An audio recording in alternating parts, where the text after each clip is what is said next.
పడినటువంటి మూర్తి.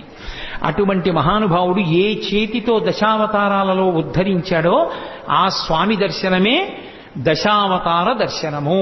అందుకే వెంకటాచలం వెళ్ళి చక్కగా స్వామి పుష్కరిణిలో స్నానం చేసి స్వామి పుష్కరిణిలోంచి బయటికి వచ్చి ఒక్కసారి అక్కడ ఉన్నటువంటి శంకరాచార్యుల వారి పాదుకలకి నమస్కరించి అటుగా ఆదివరాహస్వామి కోవిలకి వెడుతున్నప్పుడు ఎడంచేతి పక్కన ఉన్నటువంటి పద్మంలో ఏనుగులు పద్మ కింజిల్కములను వర్షిస్తున్నటువంటి గజలక్ష్మి యొక్క దర్శనాన్ని పొంది బయటికి వెళ్లి ఆదివరాహస్వామి దేవాలయంలోకి వెళ్ళినప్పుడు స్వామి ఇలా ఉంటే ఆయన వక్షస్థలం మీద ఇలా అడ్డంగా ఉన్నటువంటి లక్ష్మి ఆయన మాట్లాడుతున్నప్పుడు ఇద్దరు గుసగుసలాడుకుంటున్నారా అన్నట్టుగా ఆయన నోటి దగ్గరికి ఆవిడ చెవి వచ్చేటట్టుగా ఉండి ఇంత చిన్ని ముఖంతో చక్కగా కస్తూరి తిలకంతో ఉండేటటువంటి అమ్మవారు ఆ ఆదివరాహస్వామి భూమిలోంచి పైకొచ్చినటువంటి మూర్తి. ఆ ఆదివరాహస్వామి దర్శనం